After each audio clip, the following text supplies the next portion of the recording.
Warahmatullahi wabarakatuh. Selamat pagi anak-anakku, salam sejahtera untuk semua. Kita ketemu lagi dalam materi majas. Sebelumnya, saya Karniawati. Saya mengajar di SMP Negeri 2 Puntang. Pengertian majas yang pertama. Majas adalah salah satu bentuk gaya bahasa untuk mendapatkan suasana dalam sebuah kalimat agar semakin hidup. Mudahnya, bisa kita pahami bahwa majas itu bisa membuat ungkapan yang bisa menghidupkan suatu kalimat. Majas melakukan penyimpangan dari makna dari suatu kata yang jenis-jenis majas. Yang pertama, majas perbandingan. Yang kedua, majas sindiran. Yang ketiga, majas. Contoh majas perbandingan banyak sekali. Ada alegori, metafora, metonimia, litotes, hiperbola, pars pro toto, totem pro parte, dan eufemisme. Sedangkan majas sindiran, majas yang mengungkapkan bahasa secara kasar dan umumnya digunakan untuk mengkritik atau mencemooh sesuatu, baik berupa ide ataupun rencana. Contoh, bagus sekali tulisan kamu sampai tak ada seorang teman pun yang. Majas yang digunakan untuk menyatakan suatu hal secara tegas merupakan majas penegasan. Majas ini merupakan majas yang memakai analogi atau perumpamaan. Disebut majas metafora. Contohnya, anak itu dikenal sebagai kutu buku di kelasnya. Berarti anak tersebut. Majas metonimia. Majas ini menyatakan suatu hal dengan memakai kata lain yang punya keterkaitan, misalnya sebuah merek dagang. Jamaah haji Indonesia pergi ke Makkah menggunakan Garuda. Atau contoh lain, anak-anak hari ini setelah olahraga semua minum aqua. Padahal yang mereka minum ades, tetapi makna nama tadi. Majas litotes adalah majas yang menggunakan ungkapan penurunan kualitas untuk merendahkan diri. Contohnya, silahkan mampir ke buku yang kumuh ini.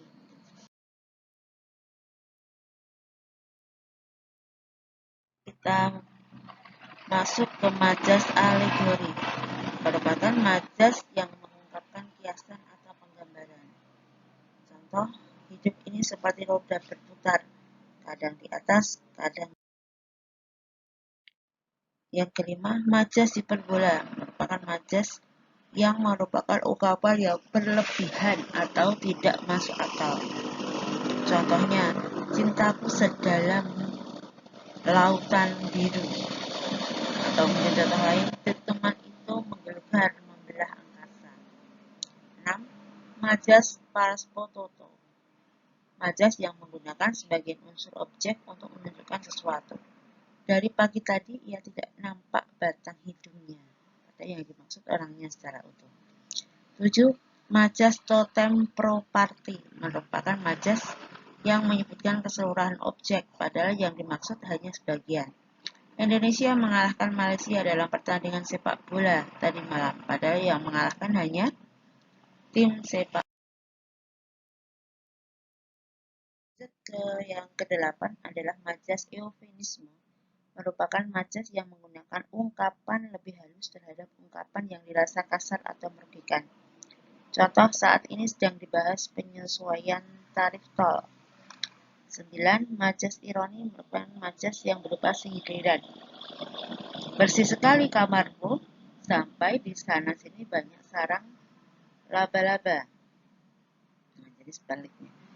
Contoh yang ke-10, majas sarkasme. Majas ini dikatakan sebagai majas sindiran yang kasar. Contoh, putih benar wajah kamu sampai bisa aku sendoki bedaknya. Majas pleonasme merupakan majas yang menambahkan keterangan pada kalimat yang sudah jelas. Saya naik lift ke atas. 3. Majas repetisi merupakan majas yang mengulang kata frase atau klausa untuk mempertegas maksudnya. Contoh, awas tunggu kedatanganku besok. Tunggu. Majas aliterasi adalah majas yang menggunakan pengulangan huruf konsonan pada awal kata. Contoh, beli baju biru bersama Budi. Terima kasih, demikian materi yang dapat kami sampaikan. Sampai ketemu lagi. Semoga bermanfaat, sukses untuk kalian semua. Gapai cita-cita setinggi mungkin. Tidak ada yang tidak mungkin jika kita mau berusaha dan berdoa. Wassalamualaikum warahmatullahi wabarakatuh.